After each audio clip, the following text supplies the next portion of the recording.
कहते हैं बिहार में बहार है, नीतीश कुमार हैं। इस स्लोगन आपने शायद कई बार सुना होगा, लेकिन हकीकत क्या है जनाब? राजधानी पटना में बीते 20 दिनों में 14 कत्ल हो चुके हैं। जी हां, सिर्फ 20 दिन में 14 मर्डर। कभी अस्पताल के कमरे में गोलियां चलती हैं, कभी सड़क पर खून बहता है और पुलिस कहे ये तो गैंगवार है। तब जनता पूछती है सुशासन है या जंगल राज पार्ट 2 का नया अध्याय शुरू हो चुका है। अब सवाल उठता है ये सुशासन है या खुला शूट आउट जोन? पटना में अगर कानून खुद लाचार है तो बाकी बिहार का क्या हाल होगा? क्या इसी को कहते हैं सुशासन बाबू का मॉडल? तो पूछिए ये बहार है या बिहार का बंटाधार? नमस्कार दोस्तों, स्वागत है आप सभी का राष्ट्र की रौनक चैनल पर। आज की रात बिहार के नाम है। एक ऐसी कहानी जो आपके रोंगटे खड़ी कर देगी, जो आपको झकझोर कर रख देगी। ये कोई फिल्मी ड्रामा नहीं है, ये ऊक कड़वी और बदरंग हकीकत है, जहां अपराध का ग्राफ ऐसे बेलगाम होकर चढ़ रहा है कि बड़े बड़े OTT प्लेटफॉर्म वाले और क्राइम थ्रिलर वाले भी इसके सामने पानी भरते नजर आएं और शर्मसार हो जाएं। जी हाँ, हम बात कर रहे हैं पटना की उस पारस हॉस्पिटल की। वही पारस हॉस्पिटल जहां मरीजों को नया जीवन मिलता है, जहां उम्मीदें पलती हैं, लेकिन उस अस्पताल में जो हुआ वो किसी क्राइम थ्रिलर से कम नहीं था। 5 बेखौफ बदमाश बिना चेहरे पर नकाब डाले, बिना हाथों में बंदूक छिपाने की जहमत उठाए सीधे कमरा नंबर 209 में दाखिल होते हैं और सिर्फ 25 सेकंड में। जी हाँ, आपने सही सुना, सिर्फ 25 सेकंड में गोलियों की तड़तड़ाहट से पूरे अस्पताल को दहला देते हैं। दहशत का ऐसा मंजर जो शायद आपने फिल्मों में ही देखा होगा, लेकिन बिहार में एक कत्ल मानो अब आम बात हो गई है। क्या आप जानते हैं कि बिहार में पिछले 15 दिनों में 50 से ज़्यादा हत्याएं हो चुकी हैं? यानी हर दिन बिहार में औसतन 3 आदमी अपनी जान गंवा रहा है। इस मानसून में बिहार में ऐसा लग रहा है मानो पानी कम और खून ज़्यादा बह रहा है। लेकिन आपको पता है प्रशासन क्या कह रहा है? ADG हेडक्वार्टर कुंदन कृष्णन साहब का फरमान सुनिए, जो किसी मजाक से कम नहीं है। वो फरमाते हैं कि मई जून में किसान और मजदूर खाली रहते हैं, इसलिए अपराध बढ़ जाता है। शर्मनाक है, ये बयान बिल्कुल शर्मनाक है। किसान जो बाढ़, सूखे और कर्ज से जूझकर इस देश का पेट पालता है, उसे सीधे हत्यारा करार दिया जा रहा है। क्या ADG साहब को ये नहीं मालूम कि अपराध का कारण सिस्टम की नाकामी होती है, बेरोजगारी होती है और भ्रष्टाचार होता है? वहीं संगठित माफिया का बढ़ता हुआ जाल होता है। या पुलिस ने अपराधियों के सामने हथियार डाल दिए हैं और अब बहाने ढूंढ रही है। बिहार अब राज्य नहीं रहा, ये एक शूटिंग रेंज बन गया है। यहाँ कानून की जगह बंदूक बोलती है। यहाँ इंसान की जान की कीमत सिर्फ एक गोली जितनी रह गई है। पटना जो बिहार की राजधानी है, जो कभी सत्ता और प्रशासन का गढ़ मानी जाती थी, आज अपराधियों के हवाले है। पारस हॉस्पिटल में दिन दहाड़े चंदन मिश्रा नाम के एक शख्स को मौत के घाट उतार दिया गया। जी हाँ, CCTV में सब कैद हुआ, लेकिन न आते वक्त कोई रोकने वाला था, न जाते वक्त कोई रोकने वाला था। चंदन मिश्रा खुद एक अपराधी था, पेरोल पर बाहर आया था। लेकिन सवाल ये है, क्या बिहार में अपराधी इतने बेलगाम हैं कि जेल के अंदर, जेल से निकलते ही या पेरोल पर आए शख्स को भी सरेआम मौत के घाट उतार देते हैं? और हमारी पुलिस इतनी बेबस क्यों है? वहीं पटना के SSP कार्तिकेय शर्मा कहते हैं कि चंदन दुर्दांत अपराधी था, गैंगवार में मारा गया। यानी पुलिस भी मान चुकी है कि बिहार में संगठित अपराध है और इसमें लोग मरते रहते हैं। SSP साहब, अगर गैंगवार ही सब कुछ तय करेगा तो फिर कोर्ट कचहरी और पुलिस का मतलब क्या रह गया? आप कानून के रखवाले हैं, लेकिन आपके बयान से लगता है कि आपकी पुलिस ने अपराधियों के सामने हथियार डाल दिए हैं।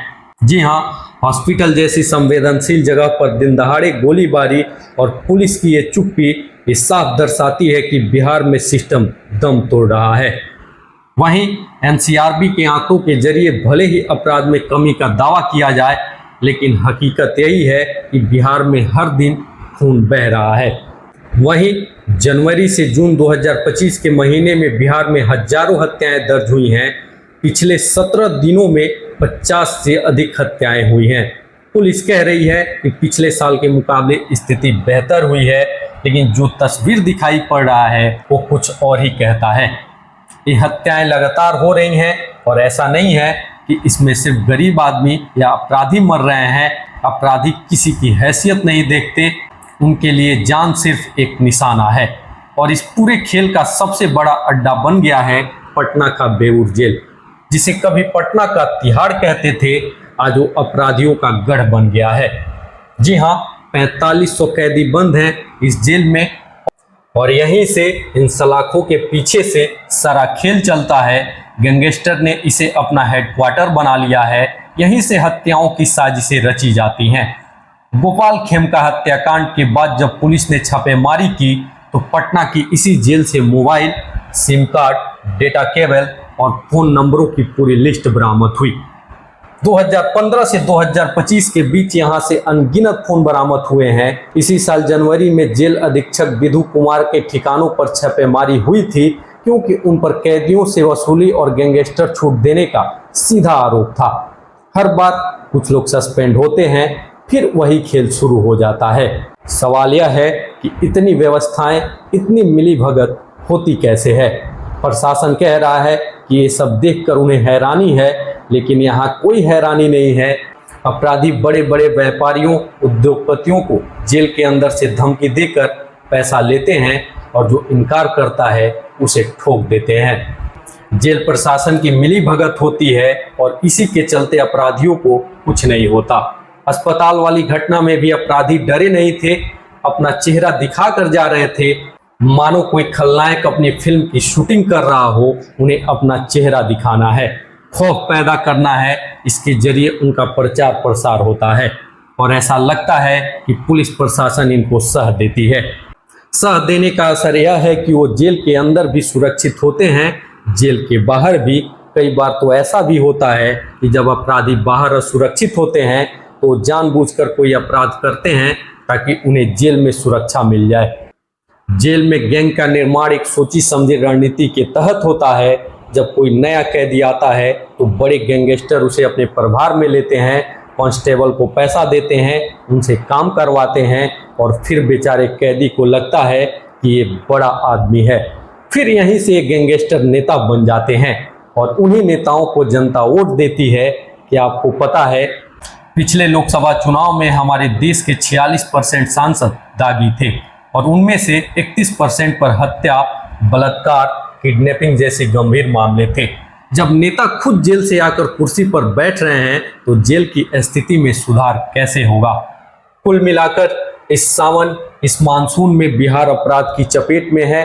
अस्पताल में दिन दहाड़े जबरदस्त गोलियां चल रही हैं, जेल अपराध का अड्डा बन गई है और हमारी पुलिस बेबस नजर आ रही है। वहीं एनसीआरबी के आंकड़ों के जरिए भले ही अपराध की कमी का दावा किया जाए, लेकिन हकीकत यही है कि बिहार में हर दिन खून बह रहा है, सिस्टम नाकाम है, भ्रष्टाचार चरम पर है और सियासी चुप्पी ने बिहार को ऐसी शूटिंग रेंज में बदल दिया है जहां इंसान की जान की कीमत एक गोली से ज्यादा ही नहीं।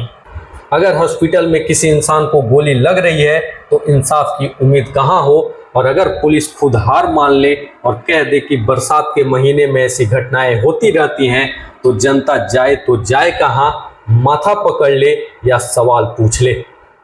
हमने पूछा है, आप भी पूछिए अपने नेताओं से, अपने प्रशासन से, अपने सिस्टम से, क्योंकि अगर आज नहीं पूछा तो कल बहुत देर हो जाएगी। तो क्या आपको लगता है कि जेल में बैठकर गैंगस्टर नेताओं से भी बड़े बन चुके हैं? क्या सरकारें सिर्फ वादे करने तक सीमित रह गई है? आज हम आपसे एक सवाल पूछना चाहते हैं, क्या आपको लगता है कि बिहार में कानून व्यवस्था नाम की कोई चीज़ बची है? अपनी राय कमेंट्स में ज़रूर बताएं। वीडियो पसंद आया हो तो वीडियो को लाइक करें, शेयर करें और साथ ही राष्ट्र की रौनक चैनल को सब्सक्राइब करना ना भूलें, ताकि हम ऐसे ही मुद्दों पर आपकी आवाज़ बनते रहें। फिलहाल के लिए इस वीडियो में इतना ही। मिलते हैं अगले वीडियो में, तब तक के लिए धन्यवाद। जय हिंद, जय भारत।